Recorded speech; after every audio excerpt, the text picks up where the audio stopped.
وكفى وسلام على عباده الذين اصطفى أما بعد فأعوذ بالله من الشيطان الرجيم بسم الله الرحمن الرحيم يا أيها الذين آمنوا لا تقدموا بين يدي الله ورسوله واتقوا الله إن الله سميع عليم يا أيها الذين آمنوا لا ترفعوا أصواتكم فوق صوت النبي ولا تجهروا له بالقول كجهر بعضكم لبعض أن تحبط أعمالكم وأنتم لا تشعرون صدق الله العظيم.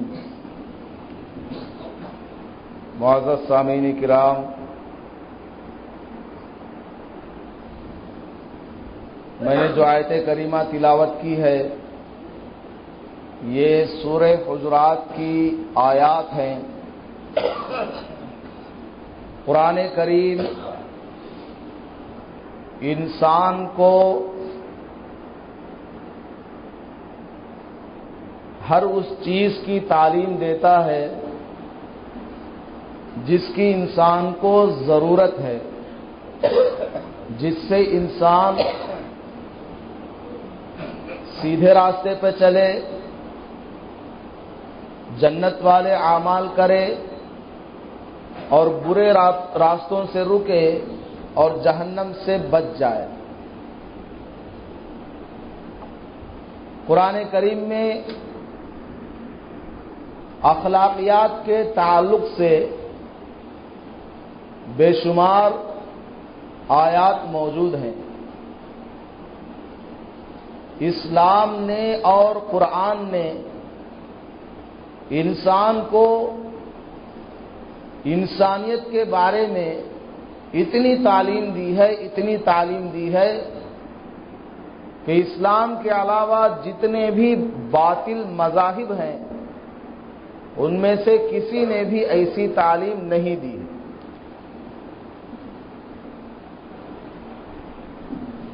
میں نے جو آیت کریمہ تلاوت کی اس کا شان نزول یہ ہے،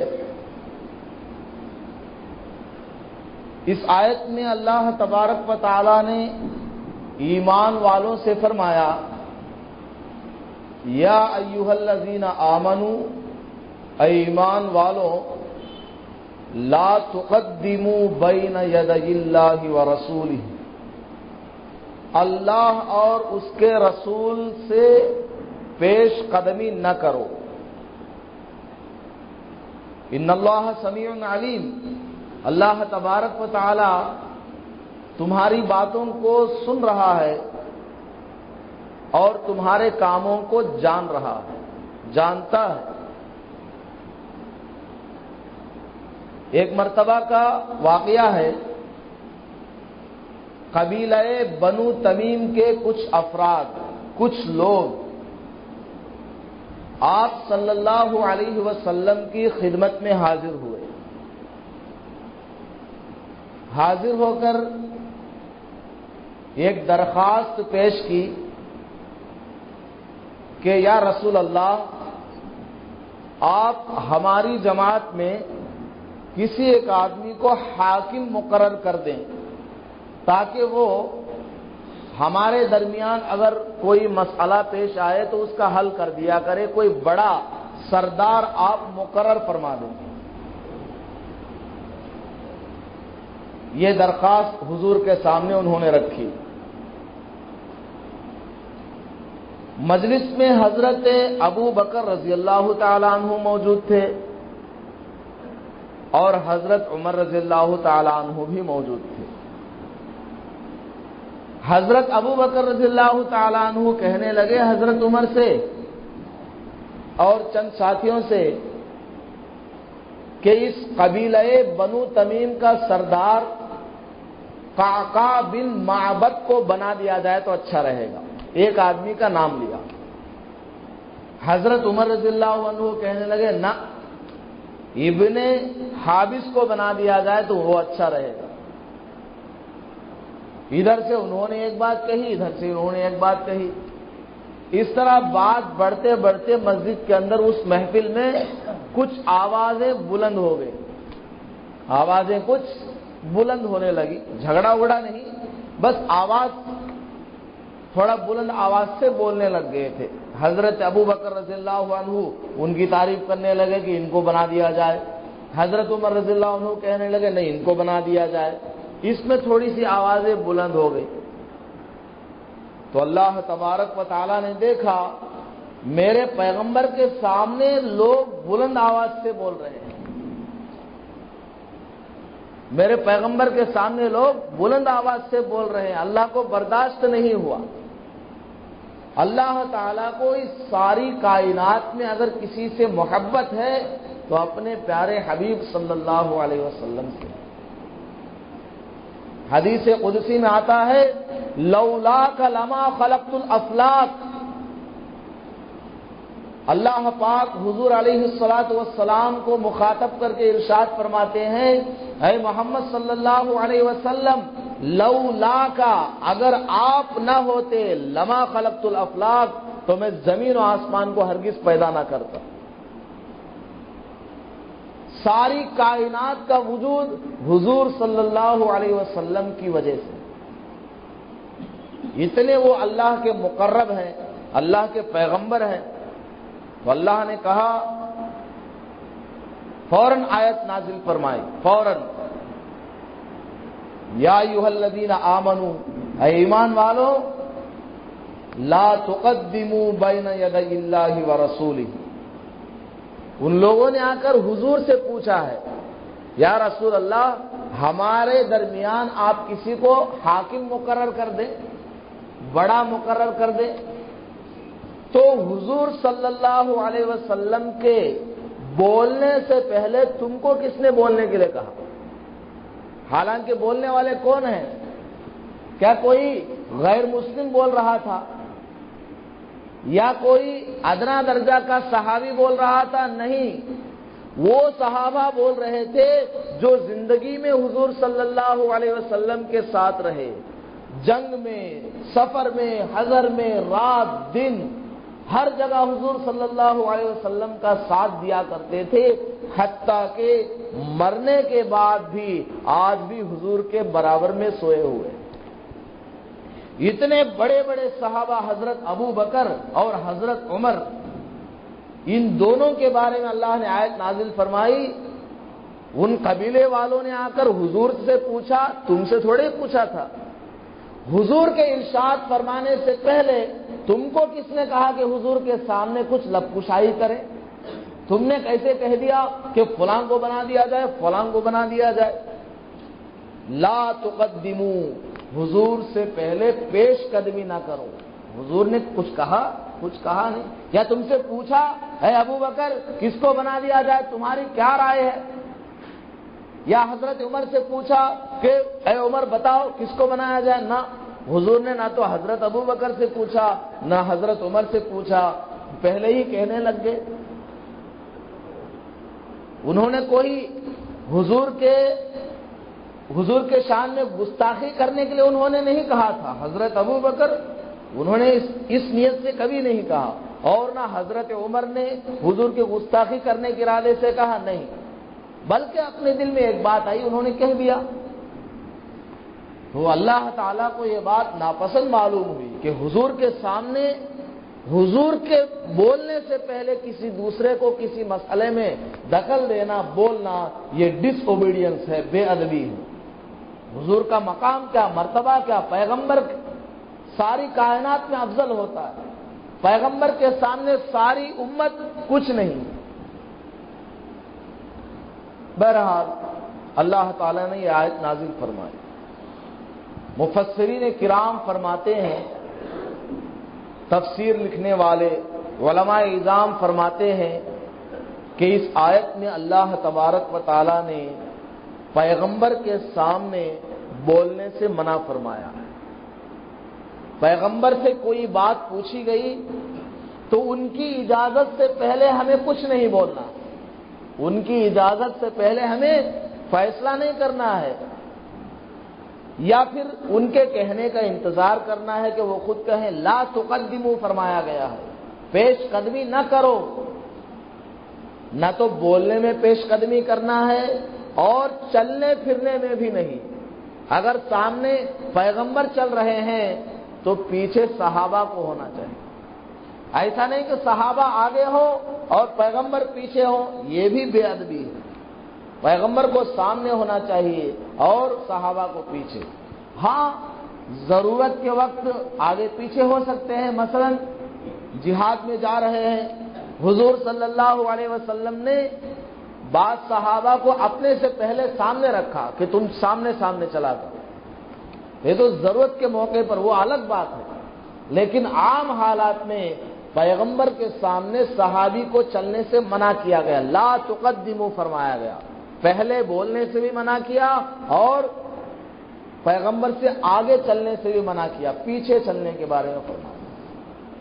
مفسرین کرام فرماتے ہیں کہ پیغمبر کے بارے میں یہ آیت نازل ہوئی، اسی کے ضمن میں علماء کرام بھی شامل ہوتے ہیں، کیونکہ علماء کے بارے میں فرمایا گیا ہے العلماء ورثۃ الانبیاء، علماء انبیاء کے وارث ہیں۔ تو علماء کے سامنے بھی عام آدمی کو، ہم اور آپ کو علماء کے سامنے، عالموں کے سامنے کیسے رہنا چاہیے؟ جیسے صحابہ حضور کے سامنے رہتے تھے۔ اس آیت میں ہم لوگ بھی آ گئے کہ ہم لوگ اپنے بڑے علماء کے سامنے، عالموں کے سامنے کیسے رہیں؟ لا تقدموا پر عمل کریں، ان کے بولنے سے پہلے نہ بولیں، ان کے بولنے سے پہلے نہ بولیں، اور ان کے آگے نہ چلیں۔ وہ اگر جا رہے ہوں آپ کو پیچھے چلنا چاہیے، ان کے آگے نہیں چلنا چاہیے، یہ بھی ڈس اوبیڈینس ہے، بے ادبی ہے۔ ضرورت کے وقت جا سکتے ہیں، مثلا وہ پیدل جا رہے ہیں اور آپ گاڑی میں تیز رفتار میں جا رہے ہیں، اب ان کو دیکھ کر فوراً بریک ماریں گے تو وہی انتقال ہو جائے گا، ضرورت کی بات الگ ہے۔ پھر آگے چل کر اللہ تبارک و تعالیٰ نے ارشاد فرمایا یا ایھا الذین آمنوا لا ترفعوا اصواتکم فوق صوت النبی، کیونکہ اس مجلس میں ایک تو حضرت ابو بکر اور حضرت عمر رضی اللہ عنہما نے حضور کے بولنے سے پہلے کچھ بولا ہے، انہوں نے آ کر سوال کیا تو حضور نے ابھی کچھ ارشاد نہیں فرمایا تھا، حضور کے کہنے سے پہلے ان دونوں نے کچھ کہا تو یہ ایک آیت میں منع کر دیا، اور اس کہنے میں آواز بلند ہوئی تھی تو آواز بلند نہ کرنے کے لیے اللہ نے آیت نازل فرمائی لا ترفعوا اصواتکم فوق صوت النبی۔ اے ایمان والوں، ایمان والوں سے کہا جا رہا ہے، اے ایمان والوں، اللہ کے رسول علیہ الصلاۃ والسلام کے سامنے بلند آواز سے نہ بولا کرو،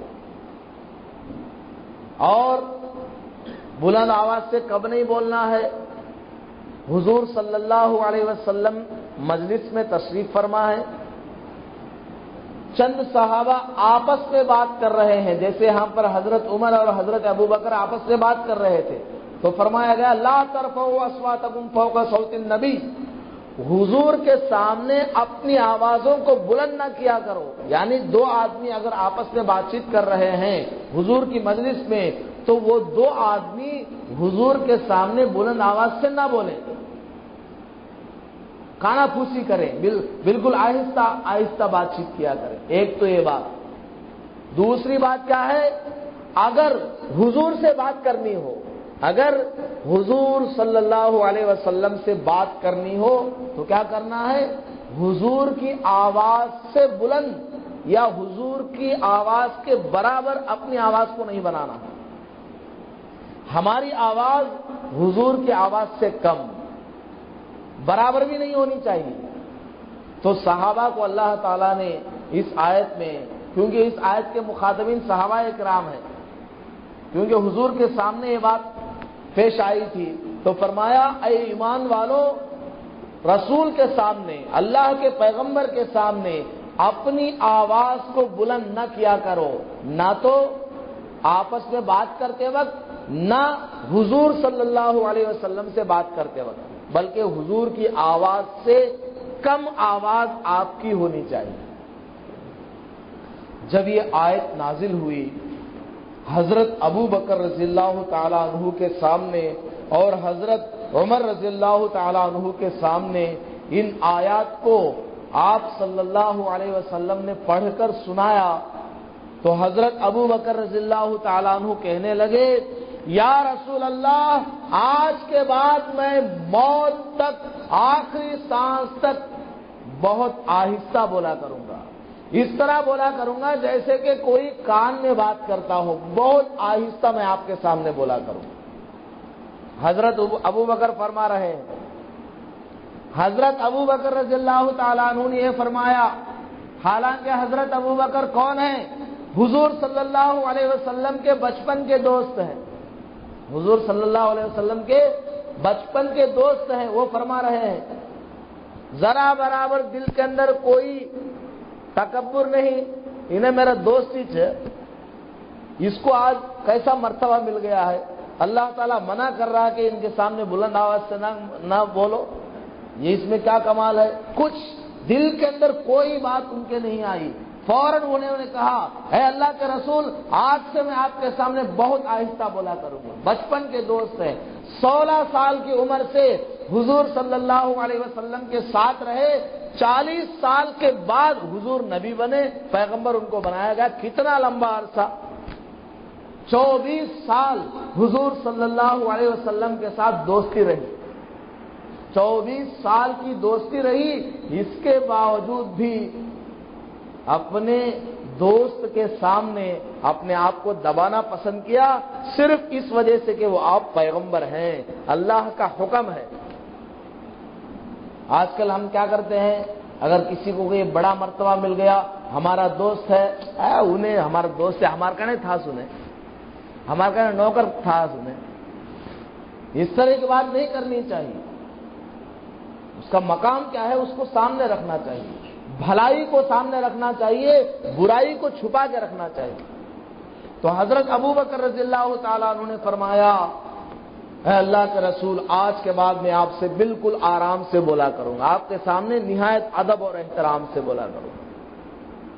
حضرت عمر رضی اللہ تعالیٰ عنہ کی حالت یہ ہو گئی، وہ اتنا آہستہ حضور سے بولا کرتے تھے کہ حضور کو بعض مرتبہ دوبارہ پوچھنا پڑتا اے عمر کیا کہا بتاؤ، وہ اتنا ڈر گئے اللہ سے، کیونکہ اللہ نے کیا فرمایا معلوم، لا ترفعوا اصواتکم فوق صوت النبی کجہر بعضکم لبعض ان تحبط اعمالکم، یہ فرمایا ان تحبط اعمالکم وانتم لا تشعرون۔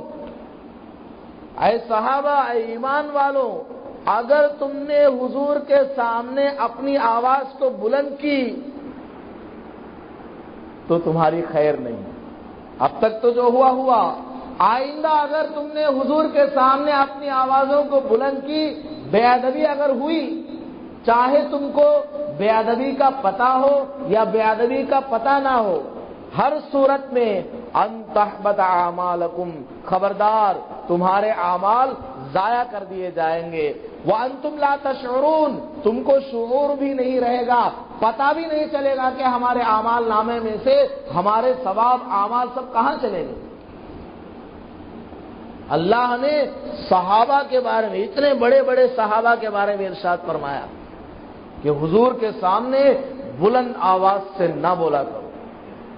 بعض مرتبہ ایسا ہوتا ہے کہ قرائن سے اور گفتگو سے پتہ چل جاتا ہے کہ حضور صلی اللہ علیہ وسلم کے سامنے اب بلند آواز سے بولنے سے بے ادبی نہیں ہوگی۔ بعض مرتبہ ہوتا ہے بات چیت کرتے ہیں تو حضور بھی کچھ مذاق کر رہے ہوں، حضور صلی اللہ علیہ وسلم بھی کچھ بے تکلفی کے ساتھ اپنے ساتھیوں سے بات چیت کر رہے ہوں، تو صحابہ کو ایسے موقع پر اجازت مل جاتی ہے کہ آپ بھی کچھ بے تکلفی سے بات کریں، کچھ ہنسی مذاق ہو جائے، لیکن بعض مرتبہ پتہ نہیں چلتا کہ ہمارا حضور کے ساتھ بے تکلفی سے بات کرنا اور تھوڑا بلند آواز سے بات کرنا حضور کو تکلیف پہنچائے گا یا نہیں پہنچائے گا، معلوم نہیں ہوتا ہے۔ بعض مرتبہ پتہ چل جاتا ہے کہ حضور بڑے ہی خوشی کی حالت میں ہے، اچھا ہنسی مذاق میں ہے، چلو ہم بھی کچھ بول لیں، بعض مرتبہ پتہ چلتا ہے، بعض مرتبہ پتہ نہیں چلتا۔ تو اللہ نے فرمایا کسی بھی صورت میں چاہے تم کو علم ہو کہ اب بات کریں گے تو حضور کو تکلیف نہیں ہوگی، چاہے تم کو علم نہ ہو، ہر صورت میں تم کو حضور کے سامنے آہستہ بولنا ہے، آواز کو بلند نہیں کرنی ہے، ورنہ خطرہ ہے، اندیشہ ہے کہ تمہارے اعمال ضائع کر دیے جائیں۔ مفسرین کرام فرماتے ہیں، علماء کرام فرماتے ہیں، یہ جو اللہ نے فرمایا کہ رسول اللہ صلی اللہ علیہ وسلم کی آواز پر دوسروں کی آواز کو بلند نہ ہونا چاہیے اور حضور صلی اللہ علیہ وسلم کے سامنے نہیں بولنا چاہیے، یہ حکم آج بھی باقی ہے۔ یہ حکم کیا ہے؟ آج بھی باقی ہے، اگرچہ حضور صلی اللہ علیہ وسلم اس دنیا سے پردہ فرما گئے، لیکن اپنے روضہ مبارکہ میں تشریف فرمائیں۔ مدینہ منورہ میں آپ کی قبر مبارک ہے، قبر کے اوپر جہاں دروازہ ہے، جو لوگ حج وغیرہ کے لیے جاتے ہیں، عمرہ کے لیے جاتے ہیں، مدینہ کی زیارت کرتے ہیں، اللہ تعالیٰ ہر ایک مسلمان کو مدینہ اور مکہ کی زیارت نصیب فرمائے، حج اور عمرہ کی توفیق نصیب فرمائے۔ آپ لوگوں نے دیکھا ہوگا، اگر آپ عربی جانتے ہو، قرآن شریف پڑھنا جانتے ہو، آپ صلی اللہ علیہ وسلم کی قبر مبارک کے سامنے جو دروازہ ہے اس کے اوپر لکھا ہوا ہے، اس کے اوپر لکھا ہوا، کیا لکھا ہوا ہے؟ لا ترفعوا اصواتکم فوق صوت النبی، یہی آیت لکھی ہوئی ہے، حضور کے سامنے بلند آواز سے نہ بولا کرو۔ مفسرین کرام فرماتے ہیں اگر کوئی مدینہ منورہ جائے، حضور صلی اللہ علیہ وسلم کی قبر مبارک کے سامنے جائے تو وہاں پر اس کو بلند آواز سے نہیں بولنا ہے، اگر کسی سے بات بھی کرنی ہو آہستہ سے کان میں بات کرنی ہے، زور سے سلام بھی نہیں کرنا ہے، بے ادبی ہے۔ کیوں؟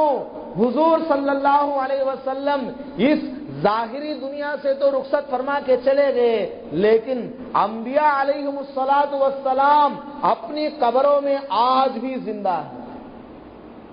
یہ ہمارا اہل السنہ والجماعت کا عقیدہ ہے کہ انبیاء علیہم الصلاۃ والسلام کی قبروں کو مٹی نہیں کھاتی، وہ آج بھی قبروں کے اندر زندہ ہیں، عبادت کر رہے ہیں۔ کوئی بھی پیغمبر اس دنیا سے رخصت ہوا تو مٹی نے اس کو کبھی نہیں کھایا۔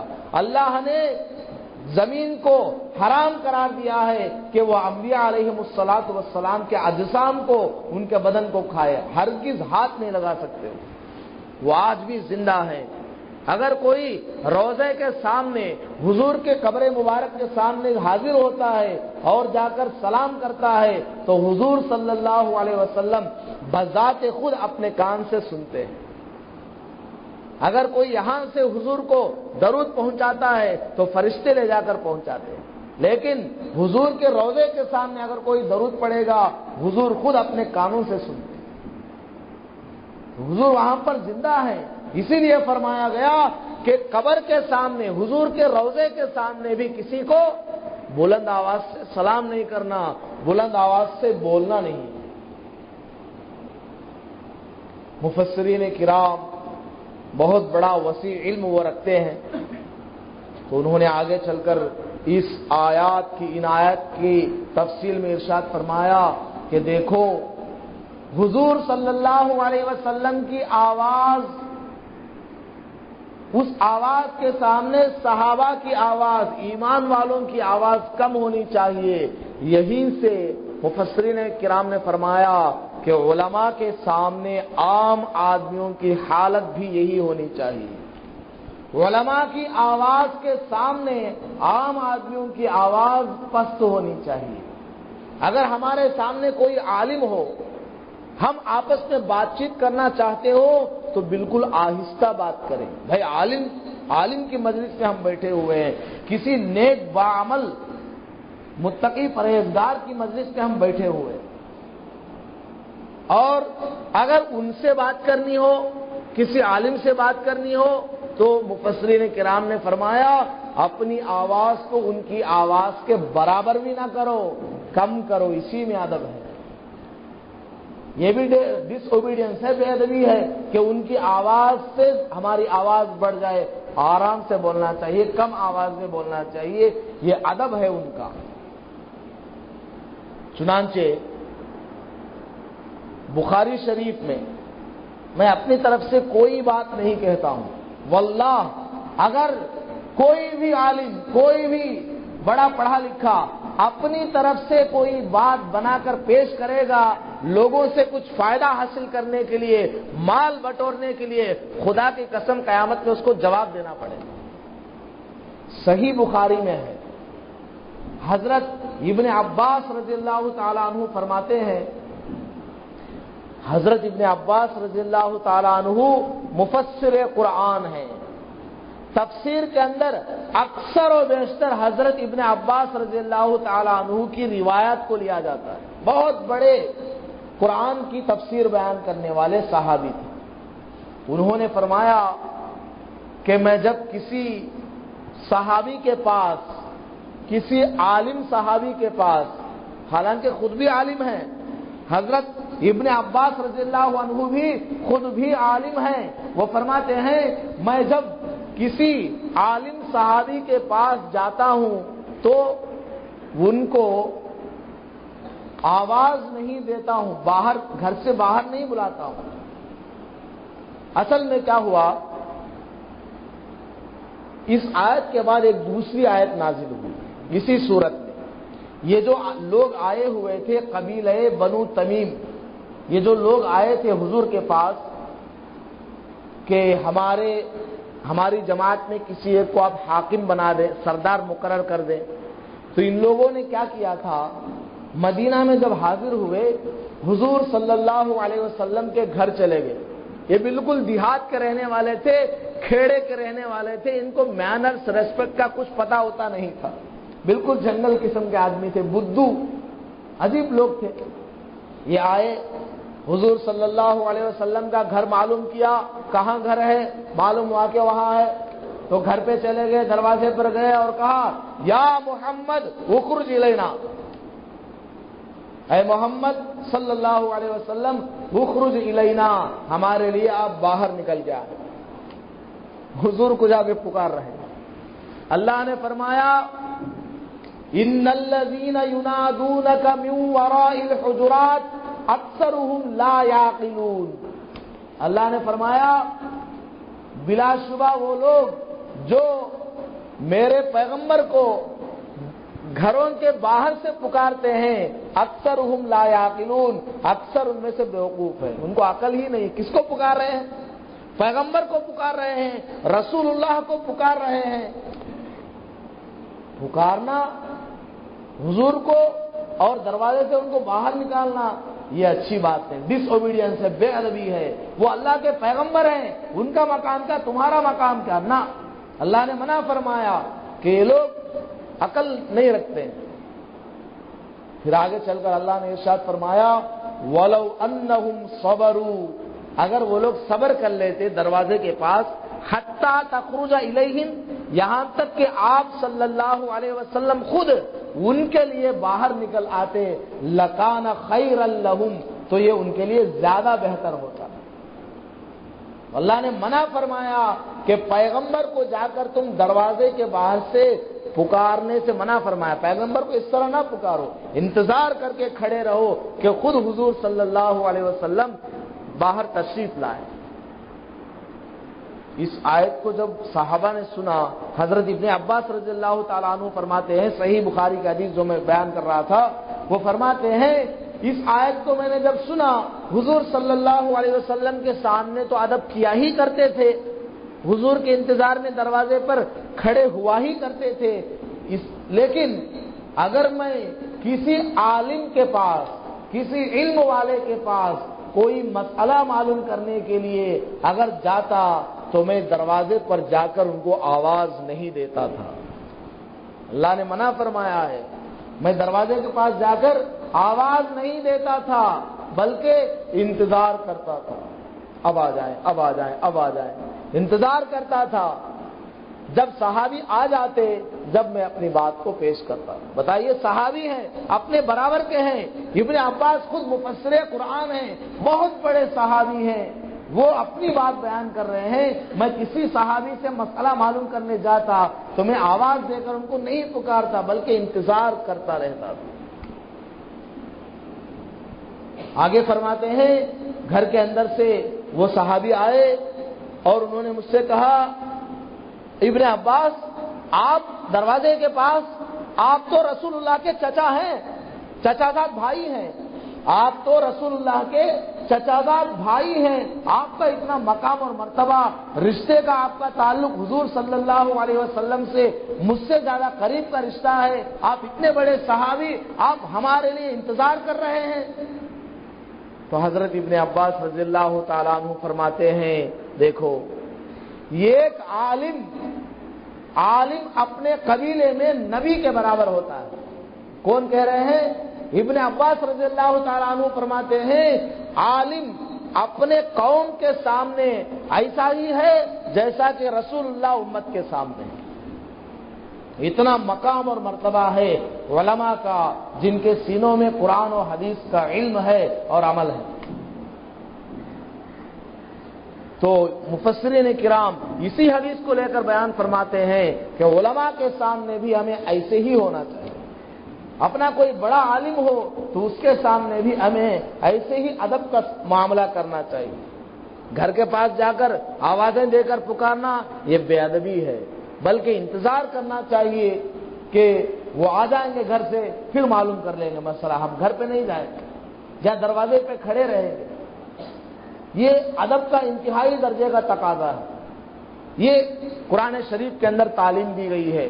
ہاں بہت سخت ضرورت پیش آ گئی وہ الگ بات ہے, لیکن اکثر عام حالات میں ایسا ہی کرنا چاہیے کہ اپنے بڑے کے سامنے, عالم کے سامنے بالکل ادب اور احترام کا تقاضا رکھنا چاہیے. اور دوسری بات کیا ہے, حضور صلی اللہ علیہ وسلم کے آداب کو ان آیات میں بیان فرمایا گیا ہے خاص طور سے کہ رسول اللہ صلی اللہ علیہ وسلم کے سامنے آواز کو بلند نہیں ہونی چاہیے. علماء کرام نے ایک اور قیمتی بات بیان فرمائی.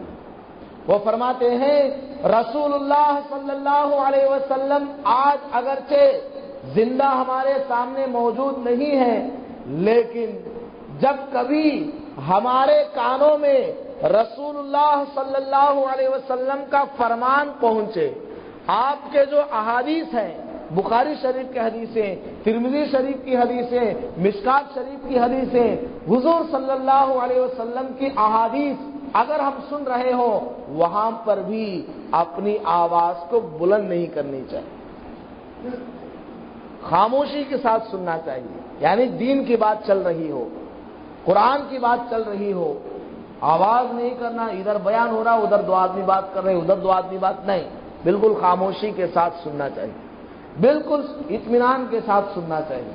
اپنی آواز کو بلند کرنے سے منع کیا گیا. حدیث اگر ہماری مجلس میں حدیث کی بات چل رہی ہو تو بالکل آواز بند, سکون اطمینان کے ساتھ سننا چاہیے.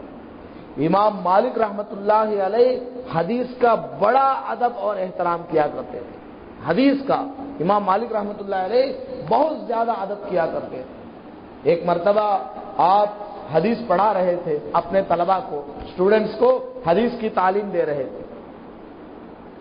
طلبہ نے دیکھا کہ امام مالک رحمت اللہ علیہ کا چہرہ سرخ ہو گیا, پیلا پڑ رہا ہے, آنکھوں سے آنسو ٹپک رہے ہیں, عجیب کیفیت ہے.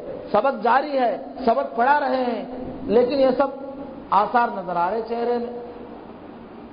جب سبق ختم ہوا تو طلبہ نے امام مالک رحمت اللہ علیہ سے پوچھا کہ حضرت آج ہم نے آپ کو دیکھا, آپ سبق پڑھا رہے تھے, آپ کے چہرے میں آنسو ٹپک رہے ہیں اور آپ کے چہرہ کیا ہے متغیر ہو گیا, سرخ پڑ گیا, پیلا پڑ گیا, کیا بات؟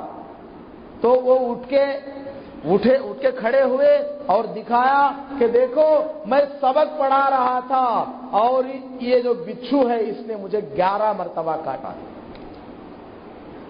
بچھو وہاں پر تھا, طلبا کو معلوم نہیں، حضرت سبق پڑھا رہے ہیں، حدیث پڑھا رہے ہیں، رسول اللہ کی حدیث سنا رہے ہیں، 11 مرتبہ بچھو نے کاٹا لیکن آپ نے حدیث کو پڑھانا نہیں چھوڑا، حدیث کا سبق جاری ہے۔ انہوں نے کہا حدیث کا سبق جاری ہے، میں کیسے بیچ میں آپ صلی اللہ علیہ وسلم کی بات کو کاٹ کر کے اپنا کام کروں؟ بچھو کاٹ رہا ہے، کاٹ لے تو میں آج مر جاؤں گا، رسول اللہ صلی اللہ علیہ وسلم کی بات کو میں نہیں کاٹوں گا، بات مکمل ہو جائے گی جب میں کھڑا ہوں گا۔ سبق پورا ہوا، حدیث پورا پڑھایا، جب اٹھ کے کھڑے ہوئے دیکھا تو 11 مرتبہ بچھو نے کاٹ لیا۔ اتنا وہ عادت کیا کرتے ہیں۔ اللہ تعالیٰ نے ان کو انعام بھی عطا فرمایا، رسول اللہ صلی اللہ علیہ وسلم کی حدیث کا انہوں نے اتنا ادب کیا تو اللہ نے ان کو بہت بڑا انعام عطا فرمایا۔ علماء فرماتے ہیں ان کے زمانے کے جو تاریخ لکھنے والے لوگ ہیں انہوں نے فرمایا اس وقت سے جب تک امام مالک رحمت اللہ علیہ باحیات رہے، حدیث کا درس دیتے رہے، روزانہ خواب میں آپ صلی اللہ علیہ وسلم کی زیارت ہوتی رہی۔ صرف ایک دن زیارت نصیب نہیں ہوئی، اس کے علاوہ روزانہ امام مالک رحمت اللہ علیہ کو خواب میں آپ صلی اللہ علیہ وسلم کی زیارت نصیب ہوئی، حدیث کا ادب کرنے کی وجہ سے۔ بتائیے ہم لوگ مفت میں چاہتے ہیں حضور کیسے خواب میں آ جائے، حضور خواب میں کیسے آ جائے؟ دن بھر ہم جو کام کرتے ہیں انہی کاموں کا اثر رات ہمارے نیند میں پڑتا ہے۔ جس آدمی کے دن کے اعمال صحیح ہوں گے اس کے رات کے اعمال بھی درست ہوں گے۔ دن بھر لوگوں کے پیچھے پڑے رہے، ان کی برائیاں کرنا، دھوکہ دینا، حرام کمانے میں لگے رہے تو رات میں بہترین خواب کیسے آئیں گے؟ سانپ نظر آئے گا، بچھو نظر آئے گا، شیطان نظر آئے گا، ایک دن اس کا چہرہ خود نظر آئے گا، حضور نظر نہیں آئیں گے۔ حضور صلی اللہ علیہ وسلم کو خواب میں دیکھنا چاہتے ہیں تو ایسے کام کیجئے، حدیث کا ادب کیجئے، دین کا احترام کیجئے، قرآن کی تلاوت کیجئے، رسول اللہ صلی اللہ علیہ وسلم پر درود شریف پڑھیے، ان کی سنتوں پر عمل کیا کیجئے، جب جا کر یہ سب ہوں گے۔ دیکھیے کتنا ادب کیا، 11 مرتبہ بچھو کاٹا، حدیث کو بیچ میں نہیں چھوڑا، مکمل کیا، پھر کھڑے ہو۔ اتنا ہی نہیں، امام مالک رحمت اللہ علیہ کے بارے میں فرماتے ہیں اگر کوئی ان کے گھر پہ مسئلہ معلوم کرنے کے لیے آتا تو فوراً آتے، مسئلہ بتا دیتے، لیکن اگر کوئی آدمی حضور صلی اللہ علیہ وسلم کی کوئی حدیث کی روایت معلوم کرنے کے لیے آتا، حدیث معلوم کرنے کے لیے آتا، حدیث پڑھنے کے لیے آتا تو حضرت امام مالک رحمت اللہ علیہ سب سے پہلے جاتے، غسل فرماتے، بہترین کپڑے پہنتے، عطر لگاتے، عمامہ باندھتے، پھر آ کر باقاعدہ ادب کے ساتھ بیٹھتے، پھر حدیث پڑھایا کرتے۔ مسئلہ پوچھ لیتا ایسے ہی بتا دیتے، لیکن حدیث کا بڑا ادب کیا کرتے۔ حضرت عبداللہ ابن مبارک رحمت اللہ علیہ کو اگر کوئی آدمی راستہ چلتے ہوئے حدیث پوچھ لیتا تو فرماتے رسول اللہ صلی اللہ علیہ وسلم کی بات کی بہت قیمت ہے، میں راستے میں بات نہیں کیا کرتا، مسجد چلو یا گھر چلو اطمینان کے ساتھ بیٹھیں گے، حدیث کی بات سنائیں گے۔ آج کل ہم لوگ جہاں چاہے وہاں راستوں میں، بازار میں، سڑک میں، ادھر ادھر حدیث کی بات، بالکل آپس میں جو ہے مذاکرہ ہو رہا ہے، آپس میں اس کے بارے میں ڈسکشن، بے ادبی نہیں کرنی چاہیے، ادب کے ساتھ۔ ایک بات آپ کو قیمتی بات بتاؤں گا، آپ لوگوں کو برا بھی لگے گی، میری بات آج آپ کو بری لگے گی لیکن میں بتاؤں گا، میری ذمہ داری ہے، نہیں بتاؤں گا تو اللہ تعالیٰ مجھے قیامت میں پکڑے گا، میں ضرور بتاؤں گا۔ حدیث کے بارے میں فرمایا گیا ہے کہ اس کا ادب کرو، اس کا احترام کرو۔ بتائیے قرآن کا درجہ بڑا ہے یا حدیث کا درجہ بڑا ہے؟ آپ خود بتاؤ، قرآن کا درجہ بڑا ہوا ہے یا حدیث کا درجہ بڑا ہوا ہے؟ قرآن کا درجہ بڑا ہوا ہے۔ جب حدیث کے بارے میں فرمایا گیا، رسول اللہ صلی اللہ علیہ وسلم کی بات کے بارے میں فرمایا گیا ہے کہ ادب کے ساتھ سنا کرو، تو قرآن کا کتنا احترام ہونا چاہیے۔ 9واں پارہ اٹھائیے، پہلا سجدہ جہاں پر ہے اس سے 1-2 آیت پہلے اللہ نے ارشاد فرمایا وَإِذَا قُرِئَ الْقُرْآنُ فَاسْتَمِعُوا لَهُ وَأَنصِتُوا، جب قرآن کریم پڑھا جائے، جب قرآن کریم پڑھا جائے، فَاسْتَمِعُوا لَهُ، غور سے قرآن کو سنو، وَأَنصِتُوا، اور زبان پر تالا لگا لو، بند کر لو منہ، بالکل خاموش ہو جاؤ، غور سے سنو، اللہ نے فرمایا۔ آج کل ہم لوگ کیا کر رہے ہیں؟ پرانی رواج پر چل رہے ہیں۔ میں نے پچھلے سال بھی بعض لوگوں سے کہا تھا کہ تراویح کی نماز میں مائک کے ذریعے قرآن کی آواز باہر جاتی ہے، اس کو باہر نہیں جانا چاہیے۔ باہر کوئی لیٹرین کر رہا ہے، کوئی پیشاب کر رہا ہے، کوئی کسی کام میں لگا ہوا ہے، قرآن کی آواز مائک کے ذریعے باہر جا رہی ہے، قرآن کا بے ادبی ہو رہا ہے کہ نہیں ہو رہا ہے؟ ڈس اوبیڈینس ہے کہ نہیں ہے؟ غلط ہے کہ نہیں ہے؟